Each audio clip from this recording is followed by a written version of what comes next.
Hello viewers, C প্রোগ্রামিংয়ের Bangla video টিউটোরিয়ালে স্বাগতম জানাচ্ছি। আমি এমডি মিসবাহুল ইসলাম তোহা। এই ভিডিওতে আমরা কোর্স আউটলাইন নিয়ে আলোচনা করব। এর আগের ভিডিওতে আমি প্রোগ্রামিংয়ের প্রাথমিক ধারণা নিয়ে আলোচনা করেছি। শুরু করার আগে আরেকটা কথা বলে নেই। অনেকে প্রশ্ন করতে পারেন এই কোর্সটি কাদের জন্য। আমি এক কথায় বলতে পারি, ছোট থেকে বড়, মাঝারি থেকে বৃদ্ধ যে কেউ এই কোর্সটি করতে পারেন। এতে কোনো ধরাবাধা নেই। সি প্রোগ্রামিং শিখতে হলে সায়েন্স ব্যাকগ্রাউন্ডের হতে হবে এরকম কোনো কথা নেই, অর্থাৎ সবার জন্যই সি প্রোগ্রামিং। আর এই কোর্সে আমি সহজ এবং সাবলীল ভাষায় বোঝানোর চেষ্টা করেছি। তাহলে চলুন দেখে নেই এই কোর্স শেষে আমরা কি কি শিখতে পারবো। তো প্রথমে সি এনভায়রনমেন্ট সেটআপ গাইড নিয়ে কিছু আলোচনা করব।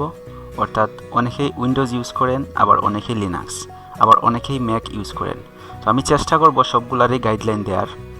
এরপরে ফার্স্ট প্রোগ্রাম ইন সি, অর্থাৎ যারা একেবারে নতুন তাদের জন্য অবশ্যই এটা ফার্স্ট প্রোগ্রাম হবে, আর যারা পুরাতন তারা তো অবশ্যই এগুলো জানেন। তো এরপরে দেখেন, এরপরে সি ওভারভিউ। আসুন দেখি সি ওভারভিউর মধ্যে আমরা কী কী রেখেছি। Keywords and identifiers, variable and constant, C data types, C input output, operators. তারপরে দেখব আমরা কিছু ম্যাথ সলভিং নিয়ে কিছু আলোচনা করব, কিছু বেসিক ম্যাথ সলভ করব। এরপরে ফ্লো কন্ট্রোলে যাব।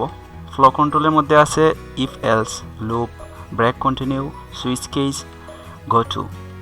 তারপরে দেখব আমরা অ্যারে, তারপরে ফাংশন, এবং এরপর হচ্ছে স্ট্রাকচার অ্যান্ড ইউনিয়ন। এরপরে হচ্ছে পয়েন্টার, এরপরে হচ্ছে ফাইল ম্যানেজমেন্ট ইন সি, এবং সবশেষে দেখব এডিশনাল কিছু টপিকস আছে, এগুলো নিয়ে আমরা আলোচনা করব। তো আপনাদের উদ্দেশ্যে আরেকটা কথা বলি, ভিডিওগুলো না টেনে পুরোটা দেখবেন এবং সেই সাথে সিকোয়েন্স অনুযায়ী দেখবেন। আপনাদের সুবিধার জন্য ভিডিওগুলো আমি সিকোয়েন্স অনুযায়ী সাজিয়েছি, যাতে করে আপনারা সহজে বুঝতে পারেন। ধন্যবাদ।